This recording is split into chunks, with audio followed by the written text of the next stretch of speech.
There's a moment in life when the little things start to feel heavier.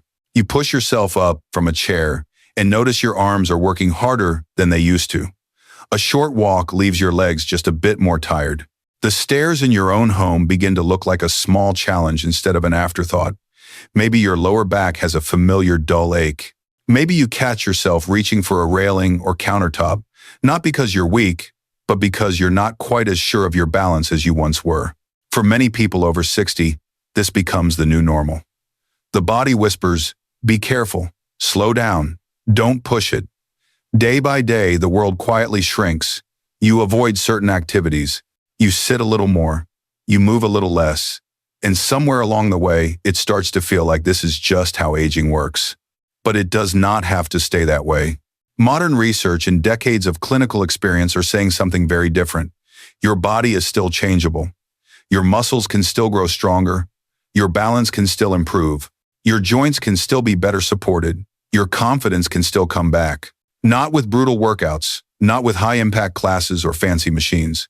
With a handful of specific, low-impact movements that are gentle on your joints and powerful for your strength. 3 of the most effective are surprisingly simple: a core hold called the plank, a coordination exercise called the bird dog, and a controlled stepping pattern called the lunge. That's it, 3 movements. No machines, no gym membership, no complicated choreography, just you, your breath, and a bit of space. They might look modest from the outside, but here's what they can do from the inside.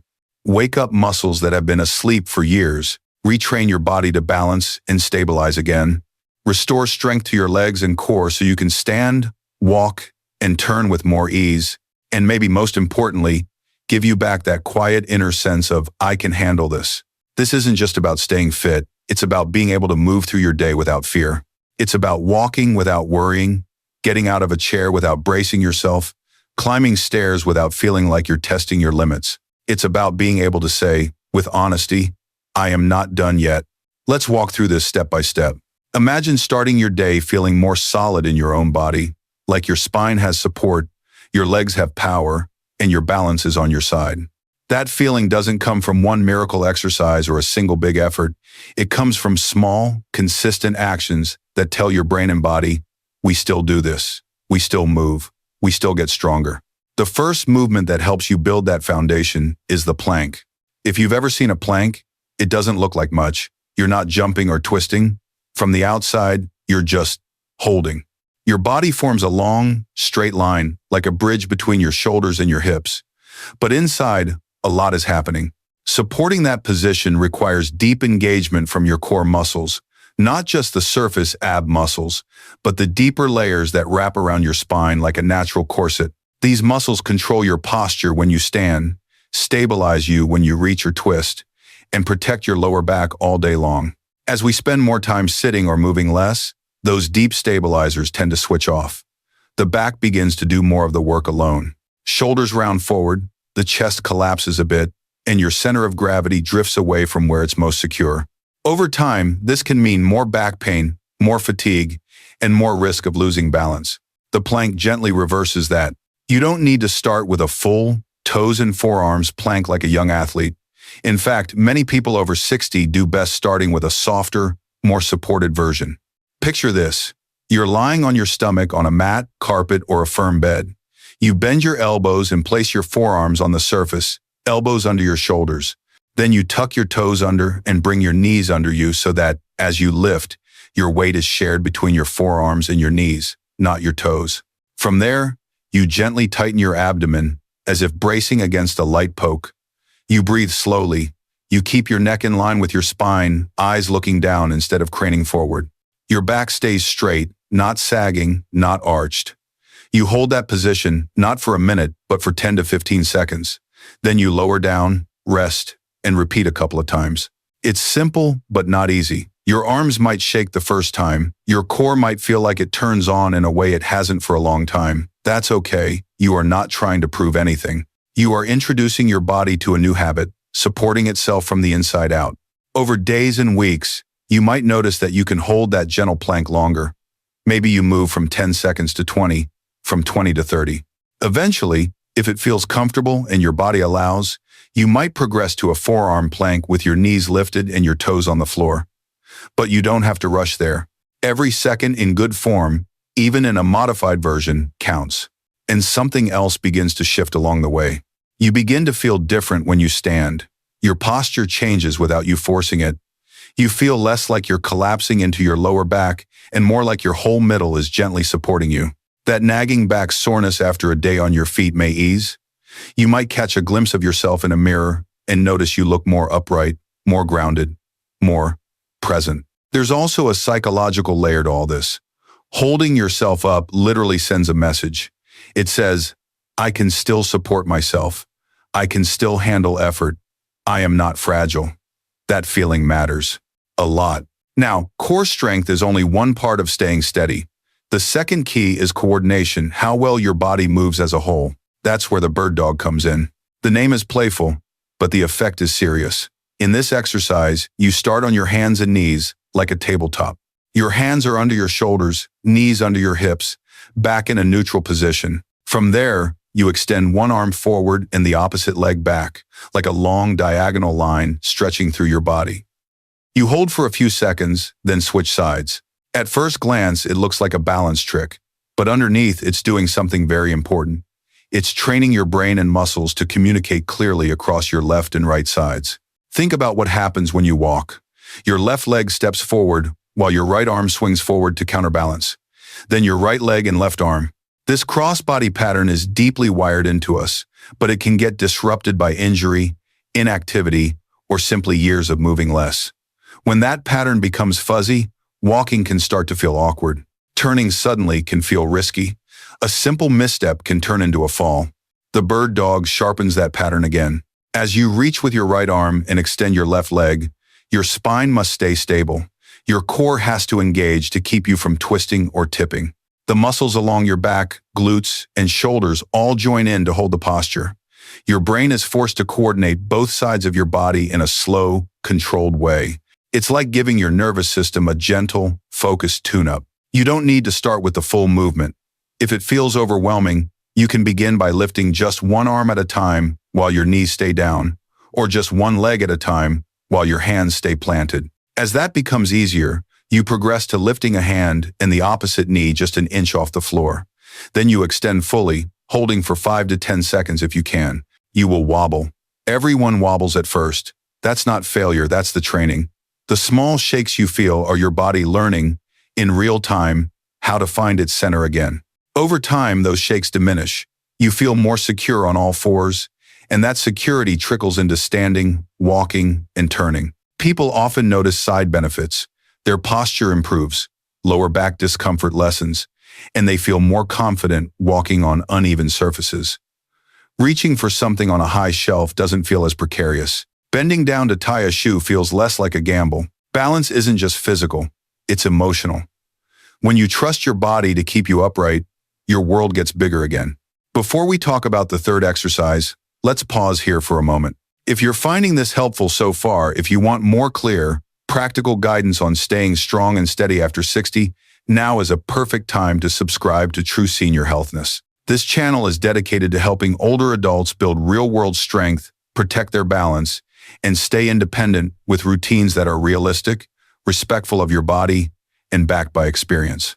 Hit that subscribe button and turn on notifications so you don't miss upcoming videos with more gentle progressions, safety tips, and inspiring real stories designed just for you. All right, let's move to your legs, the engines of your independence. If your core is your foundation and your coordination is your wiring, your legs are your power source. When leg strength fades, everything gets harder. Standing up from a low couch, using the stairs, getting in and out of a car, walking more than a short distance. Even standing at the sink to do dishes can start to feel like a chore instead of a simple part of the day. One of the most effective movements to rebuild leg strength and functional power is the lunge. There is something very honest about a lunge. One foot steps forward, your body lowers under control, and then you press yourself back up. It's the same pattern you use on stairs, curbs, and hills. It's also one of the patterns that most clearly separates "I feel independent" from "I feel like I need help." Lunges work multiple major muscle groups at once. The quadriceps at the front of your thigh, the hamstrings at the back, the glutes in your hips, the calves, and the deep stabilizers around your knees and ankles. All of these muscles play a role in keeping you steady when you step, turn, or change direction. Done recklessly, lunges can be too much for sensitive joints. Done thoughtfully and gently, they can be transformative. Here's a safe way to begin. Stand near a sturdy chair, countertop, or wall. You're not going to lean your full weight on it, but you'll use it as a safety rail if you need it. With your feet about hip width apart, take a small step forward with your right foot. Not a long stride, just far enough that when you bend your knees, your right knee can stay roughly above your right ankle, not pushed out over your toes. From this position, gently bend both knees. Your back heel may lift, your front heel stays grounded. You lower your body just a few inches, keeping your torso upright, eyes forward, and your weight mostly through the front heel. Then you press through that front heel to return to standing, bringing your back foot up so you're together again. That's one repetition. Then you switch legs. In the beginning, your lunge might be very shallow. That's completely fine. You're not trying to impress anyone.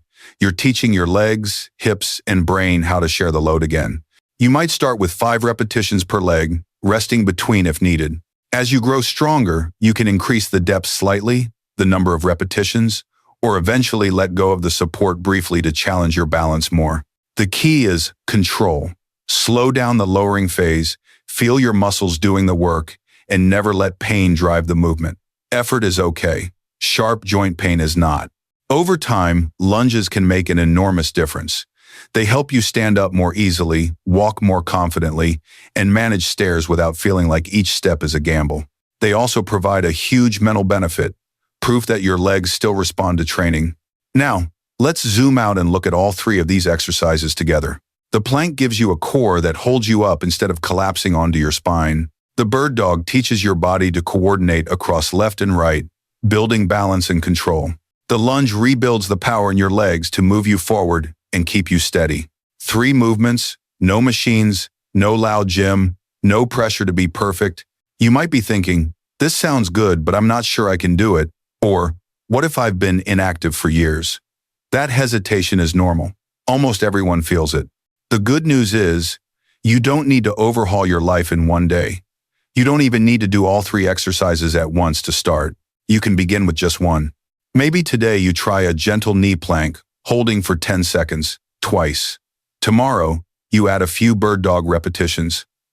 Later in the week, you experiment with shallow lunges while holding onto a chair. Or you focus on just one movement for a whole week and then introduce the next. Your body doesn't respond to intensity the way it once did. It responds to consistency. With repeated, mindful effort, your muscles adapt. Your nervous system sharpens. Your balance improves. Your confidence grows. The stairs in your house feel less intimidating. The idea of walking a little farther feels more doable. Getting down to the floor and back up doesn't seem quite so scary. And there's one more important piece. Every time you choose to move, you're not just training your body, you're rewriting the story you tell yourself about aging. Instead of, I'm just getting weaker and there's nothing I can do, the story becomes, I can influence how I age. Instead of, I have to give things up, it becomes, I can regain some of what I thought I lost. That shift matters as much as any exercise. You are not too old. You are not too late. You are exactly where you need to be to begin. Just like the 6-8-year-old who started with a 7-second plank and worked her way to 40 seconds and less back pain. Just like the man in his 70s who used bird dog to feel his body come back into sync after a health scare. Just like the woman in her mid-70s who used gentle lunges to transition from a walker back to walking outside on her own. Their bodies were not finished, and neither is yours. So here's your invitation. Right now, choose one of these 3 exercises. Just one. Try it once today. Even if it's only a few seconds. Even if it's only a partial version. That single small action is a vote for your future strength. Tomorrow, vote again. Let those seconds become a little longer. Let that gentle effort become a habit. Let that habit become your new story, a story not of quiet decline, but of steady revival.